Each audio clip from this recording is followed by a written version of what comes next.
یو کس لیکلی چې تصویر حرام دی او کنه بعض خلک وایي چې په دې کې اختلاف دی او د هغې باره کې د مفتي تقي عثماني صاحب فتوا هغه ته منسوب کوي تصویر حرام دی تصویر کشي حرامه ده مفتی تقي عثماني صاحب برملا علی الاعلان په درسونو کې وایي چې ما ته دا خبره غلطه منسوبه ده او تصویر نه مو باسي یو کس وایي چې کوم انساني حقوق تنظیمونه دی هغوی دا خبره کوي چې رسول الله صلی الله علیه وسلم کله هم د جهاد ابتدا نه ده کړې آیا دا خبره ټیک ده دروغ وایي غول خوري قرآن کریم کې آیات د جهاد په باره کې صفا اعلان کوي او د رسول الله صلی الله علیه وسلم سیرت ټول ډک دی تقریبا 50 مغازی جنگونه د رسول الله صلی الله علیه وسلم په زمانه کې شوي دي په هغې کې یو کم دیر شو کې په خپله مبارک تللی دی او د نورو په باره کې فرمایي چې زه به یو غزوه کې مرستو نه پاتې کېدم خو ما سره یره ده چې بیا به خلک په دې سیرت باندې عمل کوي نو بادشاه به هم بیا وځي نو خپل ښار او ځای به خالي پرېږدي نو دشمن شاته چېرته حمله ونه کړي خلکو ته به ګرانه شي یعنې زما زړه غواړي چې هر یو سریه کې تاسو سره وته او د الله رسول فرمایي بخاري شریف کې حدیث دی لوددت ان اقتل في سبيل الله ثم احيا ثم اقتل ثم احيا ثم اقتل ثم احيا ثم اقتل سلور زله فرمایي دا خوښوم چې د الله په لار کې قتل شوی بیا ژوندی شوی بیا قتل شوی بیا ژوندی شوی بیا قتل شوی بیا ژوندی شوی سلور زله فرمایي یعنی لا تعداد بس ژوندی کېدی وجلې کېدی ژوندی کېدی قتل لفظ استعمال کړی دی شهید لفظ هم نه یعنی دا قتلیدل زما د نفس د الله په لار کې دا ماته خوند راکړي د الله رسول 2 قسمه جهادونه کړي دي یو دفاعي او یو اقدامي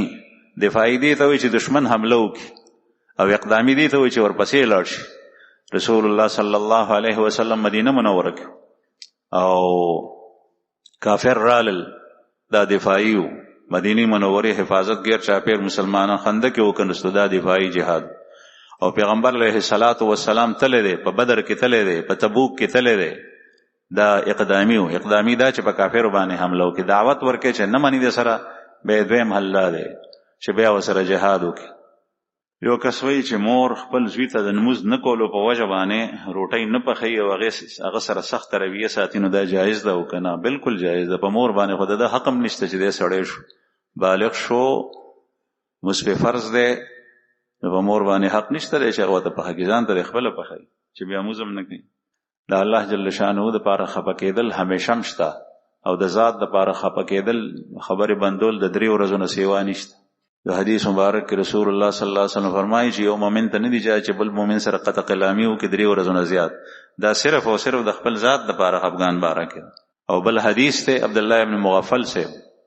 هغه روانو ورارې کاڼي ویشتل عبدالله ابن مغفل رضی الله عنه ته وایي چې هلکه دا کاڼي اس به سموله دنه ته دشمن په دې باندې ولي دشمن تم نقصان نه ورکړي د چا سترګه بوځي یا به زخمی شي د الله رسول فرمایي چې داسې مولی هغه بیا ویشتل ورته وایي ما تا ته د رسول الله صلی الله علیه وسلم حدیث بیان کو او ته بیا ولي والله لا اکلمک ابدا تا سره به زه همیشه خبرې ونه کوم عبدالله ابن عمر صاحب د رسول الله صلی الله علیه وسلم حدیث مبارک بیانول زوی خپل خبره وکړه حدیث نه رد کولو لیکن خپل ذاتی رائے بیان کا عبدالله ابن عمر صاحب وته وی ذات حدیث بیانوم ته ماته ذاتی رائے بیانې د وتا سره کلم خبرې ونک همیشه نو دا صحابه او همیشه خبرې بندي دینه معلومی چې کوم زوی هغه د خدای نه مني نو هغه مور پلار کده هغه ناراضه کیږي او همیشه وسره تر کې کلامي وږي تر څو پورې چې سم شوی نه دی داسې کول جایز دی یو کس ویلی دی چې یو کس دی هغه حافظ قرآن دی او اوس قرآن پاک غیر کړی دی او د سره دومره وخت نشته دی چې د قرآن پاک یاد کړي دته څه کول پکار دی دته دا کول پکار دی چې دی دا ټول وخت قرآن ته ورکړي قرآن پاک یاد کړي ځکه د الله رسول فرمایي په ګناهونو کې غټه ګناه ده چې یو سړی قرآن یا د هغې څه حصه یاده کړي ویې هېر کړي یو کس وایي چې په خله کې د خاوند رضامندي ضروري ده او که نه خله یو عقد دی او عقد بغیر د 2 کسانو طرفینو نه کیږي یو طرف ته ښځه ده بل طرف ته خاوند دی ښځه ځان د خاوند نه خلاصول غواړي خاوند کې پریږدي نو هغې ته طلاق وایي او که ښځه ځان د خاوند نه خلاصول غواړي په څه وجه نو هغې ته خلع وایي مطالبه چې وکړي او خله کې د خاوند رضامندي شرط ده ځکه چې بغیر د متعاقدینو نه عقد نه کیږي یو کس وایي چې د دعوت او تبلیغ کار کول څنګه دي درست دي ټیک دي یو کس تپوس کړی چې بعضې نه مې اورېدلي چې د عالم خوب د متقي د عبادت نه بهتر دی، او دا ټیک ده ځکه چې شیطان د ده نه یریږي. ولې ده ته د مسئلې پته ده، کیدای شي هغه عبادت عابد په خپل عبادت کې خطا شي، مسله ورته نه ده معلومه او د عالم نه تپوس وکړي، نو د دې وجه دا ده. دا روایت ټیک دی. یو کس وایي چې یو سړی دی هغه یو کس ته زکات ورکوي او بیا د هغه نه د هغې په بدل کې ذاتي کار اخلي، دا څنګه دی؟ دا ناجایز دی او خپل زکات باطلوي دا سړی چې د زکات په عوض کې ته خدمت او بیګاره. یو کس تپوس کړی دی چې د محلې جومات ته یو سړی چې چا سره جګړه راشي نو هغه وایي چې دا جومات زما دی. نو باقي اوږد عبارت یې لیکلی دی، خو د دې تپوس کول مطلب دا دی چې آیا دا ټیک ده؟ نو دا ټیک نه دی. جومات وقف وي، وقف جومات د هر چا وي، د هر مسلمان حق دی چې هغه هغې ته راځي، خو د مزد دپاره ښه اغلا غلطۍ دپاره نه. نو جومات د هر چا دی، د هر چا په هغې کې حصه ده، دا د یو کس ذاتي شی نه دی. که یو کس په کور کې مصله جوړه کړي په حجره کې او وقف جومات نی، هغه بیا بیل شی دی، هغه که څوک نه پرېږدي هغه ته د اختیار شته. بل تپوس یې کړی دی چې وایي زما دوه جینکۍ دي، لوڼه مې دي، په هغې باندې ما نوم ایښی ایمان بیبي او بله میا بیبي. میا بیبي دا کیسه ده، دا نوم څنګه دی؟ نومونه ټیک دي خو خوندور نه دي ډېر. میا بیبي پته لګی نه شي، میا اوبو ته وایي او د ایمان معنی ایمان. نو کوی چې ایمان بیبي شته دی او څوک وایي چې نه ایمان بیبي ایمان نشته دی، نو چې ایمان نی نو دا خو خبره نه ده. رسول الله صلی الله علیه وسلم د یو صحابي نومو بره، او بره معنی نیکه، هغه نوم بدل کو، بل نوم وده کې خو زینب دی. ولې کې خو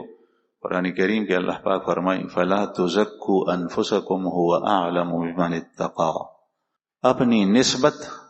پاکی کی طرف مت کرو، زماونه پاک بل څوک نشته. نن سبا موږ ماشومانو جنکو نوم کېدو ملائکه گزاره په ښکته د ځمکې په مخلوق نه کېږي، ملائکه نوم کېږي. نو ټیک ده خو دا نوم خوندور نه دی، ځکه چې دا هماغه تزکیه کې راځي.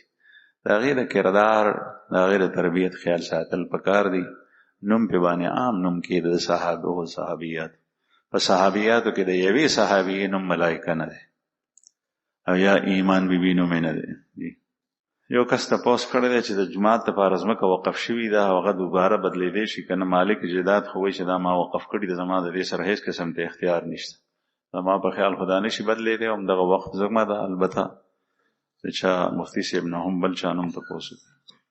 یو کس وایي چې زه د خپل کلي قبرستان باندې تېرېدم، دعا دپاره په یو قبر د پاسه تسبیح پرتې وې، ما هغه تسبیح راواغستې په دې نیت چې څوک به په دې باندې ذکر کوي. آیا دغه تسبیح زما دپاره اخیستل جایز دي او که نه؟ نه دي جایز.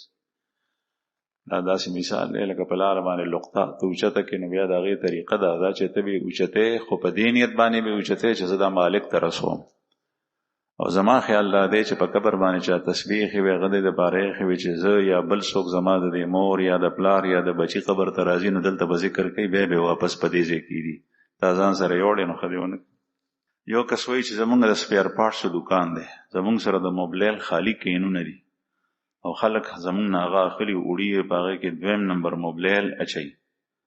او په 1 نمبر باندې خرڅوي. آیا زمونږ دپاره څه حکم دی؟ مونږ په دې کې ګناهګار یو او که نه؟ که چېرې په دې کینونو کې د دې موبایلو نه علاوه بل څه هم اچولی شي، خالص موبایل هم پکې اچولی شي، نور څیزونه هم پکې اچولی شي، نو تاسو ګناهګار نه یې. او که صرف د دې دغه یو صورت د استعمال وي نو بیا ته هم ګناهګار یې چې په دې شکل باندې ځان سره.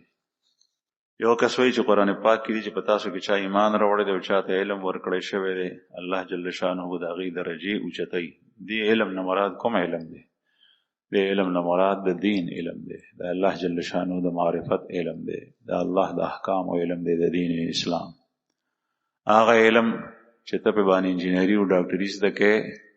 نو قرآن پاک کې چې څومره فضایل راغلي د هغې نه هغه علم نه دی مراد. البته هغه علم جایز دی چې هغه شرعي حدودو کې دننه وي. یو سړی طبیب جوړېږي، انجینیر جوړېږي، لیکن فضیلت چې څومره راغلی د دې علم راغلی.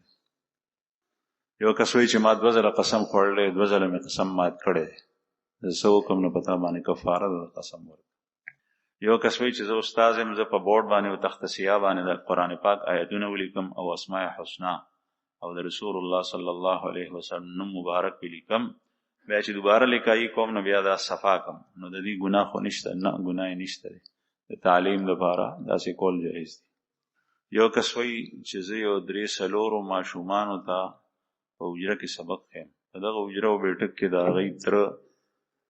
آیس کی نشه کوي، په دغه حجره کې دې ماشومانو ته سبق هم ښیم، آیا داسې ټیک ده او که نه؟ دا سبق خو هغوی ته ټیک دي، لیکن دا دی چې کوم دا نشه کوي نو دا نشه حرام. بهتر دا ده چې دا ماشومان د جومات ته راغواړي او هلته ورته سبق ښیي.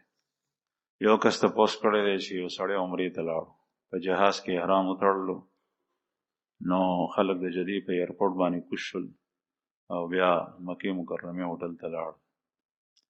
بیا هوټل ته چې لاړل نو هلته احرام کوز کو او خپلې کپړې واچولې او شپه چې تېره شو نو سهار یې بیا ولامبل او د هوټل نه احرام وتړلو، عمره یې وکړه. دا 3 کسان، نو په دوی باندې دم واجب شو که نه؟ که چېرې واجب شو نو دوی څه وکړي او عمره به څنګه کوي؟ نو دوی چې دا کپړې یې اچولې دي، څادرونه یې کوز کړي دي، دوی باندې دم واجب شوی دی. چې لږ ساعت لپاره وي نو بیا صدقې سره هم کېږي، مثلا لږ ساعت لپاره یې کوز کړي واچولې، بیا صدقه ورکولی شي. خو که اکثر رسم باندې تېره شو نو بیا باندې دم واجبېږي. لکه د شپه تېره که نو په دوی باندې دم واجب شوی. او دم چې کوم دی نو په کوم څاروي چې قرباني کېږي هغه په دم کې ورکولی شي، ګډ یا چیلی. بیا یې لیکلي دي چې دا دم به یو کس ورکوي، د 3 کسانو کې که 3 واړه به ورکوي. د هر چا بېله بېله عمره ده، هر یو سړی به ځان ځان ته بېل بېل دم ورکوي او څاروی به اخلي، هغه به حلالوي د خپل طرف. یو کس وایي چې زما خور ده، هغه کالج ته ځي او د هغې کالج ته تلل زما خوښ نه دي. په ګاډي کې کښېني، کالج ته کوزه شي، بیا د کالج نه کور ته راځي. زه د هغې سره په دې بنیاد باندې خبرې نه کوم. 5 میاشتې وشوې، دا زه ټیک کوم او که نه؟ نو هغې سره